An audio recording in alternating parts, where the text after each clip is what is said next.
The romance genre has honestly always had a special place in my heart. I mean, come on, what's not to love? It's great to consume if you want to feel giddy and happy. However, I view this genre as a double-edged sword.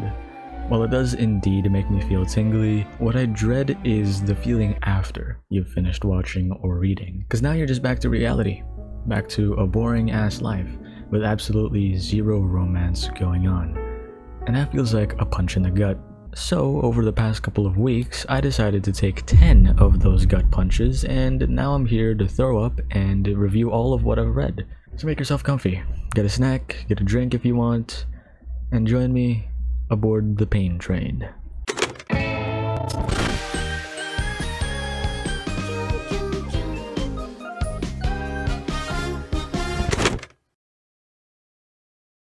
The first one we're starting with here is a one-shot, which isn't a full manga, but I wanted this video out by this month, and frankly, my ass does not read a lot, and I plan to read 10 whole manga in 1 month, and I don't even read that many in a year. Anyways, I digress. This manga was honestly a compelling read for how short it was. It follows our two main characters, and the girl has a disease. Yeah. Things ain't looking too good already. So this disease basically makes her have a limited amount of heartbeats, so she can't be physically active, and if she has a panic attack or something, she's absolutely fucked. That's honestly all I can say without spoiling it, so I'll just stop right there. I give this one a solid 7. It's a one shot, go read it if you haven't. It won't take much of your time at all.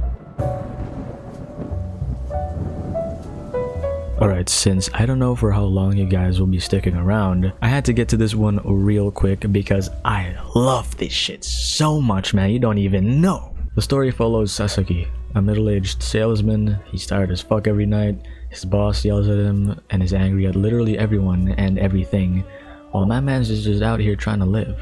Must be depressing, right? So how does he cope and maintain his sanity? Well, by seeing this one girl Yamada at the second lane cashier in the nearby supermarket. Every night he goes there, her smile just fixes everything. It heals him. And I know that feeling, man. Literally just that smile is enough to keep you going for weeks. And one night, Brody goes for a smoke and someone calls out to him from behind the supermarket. It's a worker, and she invites him to smoke at the back. Sasaki was apprehensive, and rightfully so, because that place is employees only. But fortunately, this woman actually is an employee, and she's just like, oh, whatever, just come here, I don't give a shit. This is Tayama. Remember the girl at the cashier? Yamada? Yeah, they may or may not be the same person. And of course, Sasaki is the cliche dense protagonist and has no idea. Now, you can call this shit stupid, but I don't even care, bro. I don't even care. This shit gets wholesome, and the tension between them, oh my, sometimes it's like I'm about to go crazy. Like, Sasaki, if you don't do something, I will. But for real, I love their banter, their interactions. The side characters are also fun and awesome. 100 out of 10 manga. I don't even care. 100 out of 10. I love it so much, I even bought volume 1. And I will buy the others. I couldn't even wait for the English translation. I got the freaking Japanese one right here. And the other day, I saw the English translation and I was like, dude, I'm about to buy this, but unfortunately I do not have money. I'm too broke right now. I'm living off of scraps. But yeah, I'm not kidding when I say this is peak right here. It's peak. Do you hear me? It's peak. If you disagree, then I respect it, but actually I'm not even gonna lie, I need this shit in my life. I just love the idea of having a special place or spot with someone and spending your time there, wondering if the other will even show up today or not, until one day you find yourself hoping that they will. Good God! Anyways, this next one is similar in that regard, and that's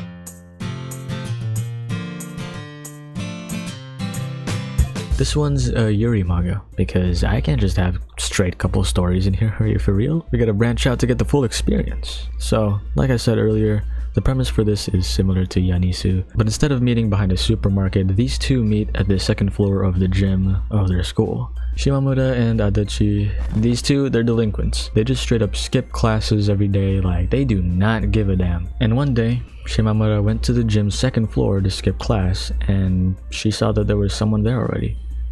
And that was Adachi, who also happens to be skipping class and likes to chill there. And they end up spending a lot of time up there, and it's basically become their spot.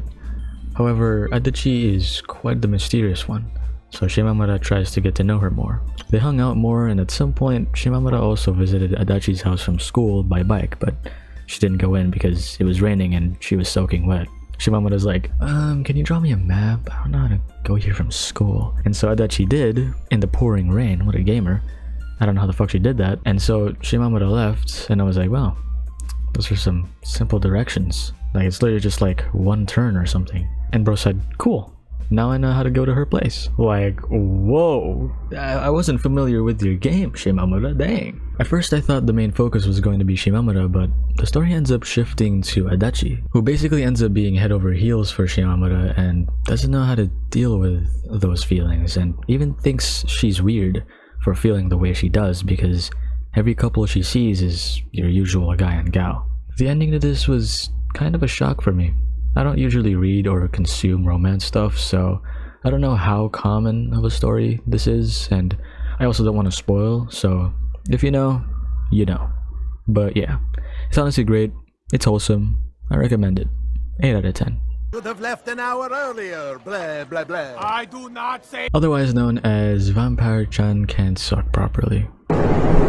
Yeah, so questionable title aside, this was actually pretty wholesome. Luna, the vampire, has sort of the same characteristics as your usual vampire, just without the burning in the sun and the hating garlic. Like, she was even mentioned to have eaten garlic. Not sure about the mirrors thing though, but I assume she can see herself in them. It's never been mentioned yet, so now because of all of that, she kind of feels more like a blood-sucking superhuman, but of course, vampire sounds cooler, so whatever. Understandable, I suppose. Nothing much to say, honestly. It's also not done yet. Luna's adorable, and her relationship with Mr. Guy here is wholesome along with the story itself.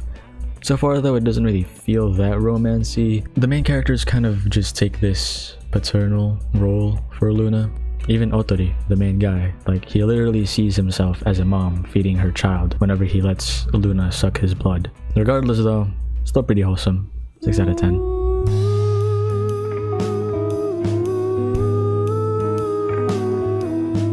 Okay, I promise this is the last one with a questionable title, I swear. Now, despite this title, this is actually wholesome, because yeah, of course it is. I wouldn't have included it in the video if it wasn't. So this is another one-shot actually, and it follows our main guy here, who is just your average hormonal teenager, you know. He wants to see some badonkers. So, what does he do? Good question. So he goes to this art class where you have to do figure drawing. So yeah, pervert MC, but he sees this girl who he's basically classmates with, and she's absolutely crazy at drawing apparently, and he's like, yo, crazy art. And she's like, bro, shut your ass up. Bro, shut your ass up, we can't talk right now. But psych, at the end of the class, she was like, hey, thanks by the way. And they get to know each other, and she ends up even teaching him. So that's awesome. I'm not gonna lie, this wasn't really that worth the read. I mean, I don't know, it was low-key mid. I mean, don't get me wrong, it was still wholesome, but you're better off reading the other stuff on this list in my opinion. 5 out of 10.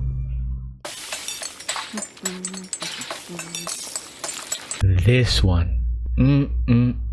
This one is a mega banger. I absolutely loved it. The story follows this guy who often gets stood up by women he tries to meet through a dating app. While he was waiting at this fancy restaurant, his date says she'll be running late. Unfortunately, this is the exact excuse everyone says to him before flaking on him. So eventually he just leaves the restaurant thinking he'll get stood up again, but as he exits, he sees his date right at the door. And she is stunning. Beautiful as hell. Like, she got my guy frozen, stun locked even. And so they go to a different restaurant, a yakiniku. And there she finds out about the guy's passion for grilling. These two are Kenta and Chihiro. After spending more time together, they grew to be themselves around each other. The reason why dates have failed for Chihiro is because she appears cold in the beginning. And for Kenta, I forgot. And now, having found someone that accepts who they are, they're both really happy. But one day, Kenta gets called in by his boss about a transfer that Kenta has been striving for. Of course, this is an opportunity he just can't miss. So now he's depressed because he's finally found the love of his life, but now he has to move far away from her. So they talk about it, But then Chihiro saves the day by thinking of a legendary solution to get married. It's kind of stupid, but I don't even care. Shit is adorable. They have this setup where they meet every weekend at this place in the countryside that Kenta bought, and during their time together, they grill their lunches, their dinner, and they get closer and closer to each other. It's just really wholesome. I enjoy it a lot. The tension between them and the fact that they're married, but basically just also starting out as a new couple. It's so stupid. Like, this is not advisable to do in real life, but of course we're reading fiction here, and I'ma just say it's peak, man. It's peak. They eventually slowly start getting more intimate, and good lord, the crumbs are delicious, delectable. They're actually so adorable. Plus you also get like free cooking and grilling tips. Like, some of the dialogue literally feels like it's out of a cookbook. Dude is reading you the recipe and instructions. Go read this right now. If physical copies existed, I'd be collecting their shit too. Manga publishers, I beg of you, please make physical copies. 10 out of 10. This was recommended to me by one of my good friends, and I was like, alright, cool. And then I just saw the harem tag and I was just like, regardless, I still gave it a go. I mean, it's still romance, so let's see. And it was actually surprisingly good. The comedy is also not bad, and the story is genuinely intriguing. Of course, though, it's not perfect. The biggest issue with it is the ecchi. I mean, I don't mind ecchi in general, I guess, but I'm just not really feeling it in this one, Mr. Krabs. Maybe because you're high school kids. Like, why do you have to show me this specific girl's panties so much, dude? Like, leave her alone, man. Damn, she's just trying to live. And then this one girl doesn't even have panties, and she's like, well, I do like to get plenty of fresh air. Like, that is crazy. Like, what am I reading? That is a wild line. But yeah, this manga follows the main character who was bullied as a kid for being overweight. They even gave bro the nickname Pig Legs, like, yo, chill on my mans. And so his grandpa, I think, trained him and made him work out like every day. And now he's fit and apparently the handsomest guy of all time. But yeah, during the time he was being bullied, there was a special offender. Someone that went harder, more brutal than anyone else that bullied him. And that was this girl named Adagaki Aki. This girl is a living menace. Her actions are dubious to the 10th power. She makes every guy that asks her out look absolutely horrible. Though this one guy that was outed for liking lollies and peeping on his classmates deserved it. Like, that was just embarrassing, dog. She also has a servant and makes her do shit for her. But yeah, we also learned that she's actually the one who gave him the nickname Pig Legs, even. And so this is where the revenge part comes in. His plan is to make her fall in love with him and then just absolutely shit on her once she's fallen for him. Solid, right? But then one day he gets a note with just 2 words written on it. Pig Legs. And that just freaks him out. Who sent him this? And how do they know he's the man with the legs akin to a live pork? Until one day, on his way home from school, he walks into a booby trap and is tied, hanging on a tree branch. And the person that approaches him is none other than Adagaki's servant, who also wants to see Adagaki suffer. Anyways, 7 out of 10 so far. I haven't read the full story yet because I didn't want this video to take too long to come out, and some of these manga have like 70 to 100 chapters, which isn't that much, but I'm a slow reader, okay? And I'm low-key on a time limit here, so yeah. Moving on to the next one. Since I covered Yuri in this video, of course I have to talk about Yaoi as well. Given is the first BL manga I've read, and probably won't be the last. Romance is romance to me, so honestly I don't even care. But anyways, I chose Given because this was the only BL manga I knew of. And surprisingly enough, it's pretty damn good. Music is a big aspect of the story, and as a music enjoyer myself, that definitely made things more enjoyable. The story has 4 main characters: Uenoyama, Mafuyu, Haruki, and Akihiko, and they're all in a band. However, it's sorta mainly focused on Uenoyama and Mafuyu. I guess more specifically Mafuyu, who is the best guy here, by the way, without a doubt. Uenoyama, he goes to this one spot by the rooftop at the school, and one day, Mafuyu just happens to be chilling there, holding a guitar. And Uenoyama, being a guitarist, talks to him about it, and it turns out that Mafuyu doesn't even play the guitar. Which is strange, because the guitar he has is so fancy. And speaking of his guitar, that is one sexy motherfucker, I won't even lie. It's one of my favorite guitar types, honestly. I think hollow bodies are awesome. So yeah, Mafuyu, absolute noob, so Uenoyama teaches him and introduces him to his band, and slowly, Mafuyu learns how to play guitar. If you like BL and music, I highly recommend this one, honestly. Although, if you like BL, you definitely have read this already. Or watched it, because there is an anime adaptation, which I shall watch someday, because I gotta know how good the beeps and boops they're making are. So yeah, it's BL. I don't know if all yaoi manga are like this, but expect a bit of seigex going on, but it's nothing too crazy. It's fun, it's wholesome, it's also got some drama in there, so that's great. I love me some drama. I also like the details the author puts in, where you get shown various details about the characters, like the different ways Haruki styles his hair, the apartment layouts of some characters, as well as some character info like their likes, dislikes, and birthdays and stuff. I give it a 9 out of 10. My only issue with it so far is that the speech bubbles don't have the little line pointing towards who's talking most of the time. I mean, it's usually not hard to figure out who's talking, but sometimes it gets a little confusing to me. Could just be a skill issue, I don't know. Still an enjoyable read either way. This one is, I think, another fairly popular romance series. Heard about this years ago, the anime specifically, but I decided to just read it instead and watch the anime some other time. Unexpectedly, this manga storytelling style is episodic. It was a surprise to me, honestly, but it's a rather welcome one. So the story follows these two otakus, Narumi and Hirotaka, who were childhood best friends, and they decided to date each other because they found it difficult to find someone who would be okay with them being an otaku. There's also these other two characters who are their friends and are also otakus, and they're also fun. I really love the art style of this manga, as well as the expressions of the characters. They're just so humorous and pleasing to look at.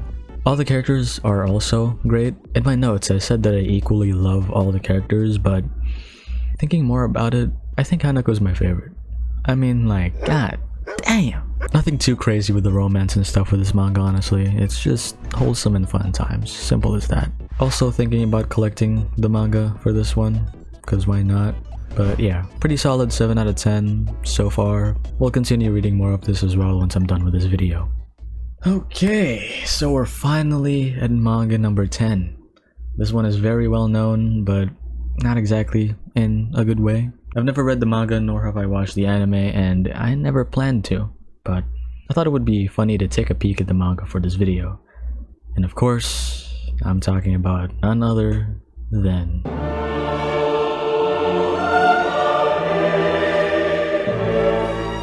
Okay, I don't know how wild of a take this is, and keep in mind, I'm only 15 chapters in, and I don't plan on continuing it if I'm being honest with you. But honestly, it's not that bad.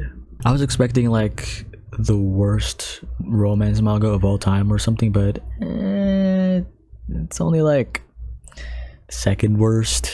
Just kidding, but seriously, it's not the worst. Surprisingly, the stupid ass plot twists and silly occurrences are so outrageous that it's actually kind of funny to me. Kazuya and Chizuru ending up being in the same school, grandmas are in the same hospital, they're literally neighbors, like right next door from each other, they end up on the same beach. Like, dude, this is too fucking silly, man. And I have a feeling that'll keep repeating in the future chapters, which doesn't sound so good, honestly, because even with the latest oh wow, hey again situations, it's already getting old. But yeah, about the story, I'm sure you can take a good guess at what it's about. Loser guy who got dumped by his girlfriend a month into the relationship gets really lonely and deprived, so he rents a girlfriend, and now they're continuously running into each other and getting involved with one another in the wackiest ways possible. The most annoying or worst thing I can say about this manga is that the main guy keeps thinking about his ex getting fucked, man. Like, dude, stop, man, stop. Please. Another thing I know that happens, but it's way later in the manga, is when he thinks of Chizuru, who is now his partner at this point of the story, I believe. I'm not sure. He imagines her getting fucked by some other guy, and he's getting hard thinking about it, man. Like, okay, now look, I'm editing this right now, like looking back at the chapter because I have to, you know, crop out the panels, but I swear to fucking God, bro, look at this shit. So this guy imagines Chizuru getting fucked, right? Look how many panels he thinks about it for, bro. 1, 2, 3, 4, 5, bro. 6, 7, technically 8 panels of her getting fucked. This is just straight up hentai on my fucking screen right now, and he's busting a nut out here in the freaking resort or wherever the hell they are, bro. Oh my god, bro. This is diabolical. And how is this going on for like 319 fucking chapters? 300! Somebody help me, please. What's baffling to me is that he actually seems like a fairly thoughtful and sort of good guy sometimes, but he's so ass. Anyway, I give it a 6 out of 10. I'd give it lower, but honestly, the art is really fucking good. It's unbelievable. The art is amazing. So, plus points on that, honestly. Alright, that's all the manga I've read. I hope you guys enjoyed this video and also hopefully found some new romance manga to read or add to your reading list. If you enjoyed this, I'll be reading 10 more for a video sometime this year, so keep an eye out if you want to catch that. Also, I apologize about the gap between this video and the last. I was busy with other things IRL, and also procrastination's a bitch. I'll try not to have you guys wait as long for the next video. Well, I do plan to release an April Fool's video, so hopefully I can actually do that. If not, then I don't know, I guess I'll just kill myself. So yeah, that's all for today. I'll see you guys in the next one. Stay safe and stay hydrated, everyone. Adios. When Big Larry came round just to put him down, SpongeBob turned into a clown, and no girl ever wants to dance with the fool who went and ripped his pants.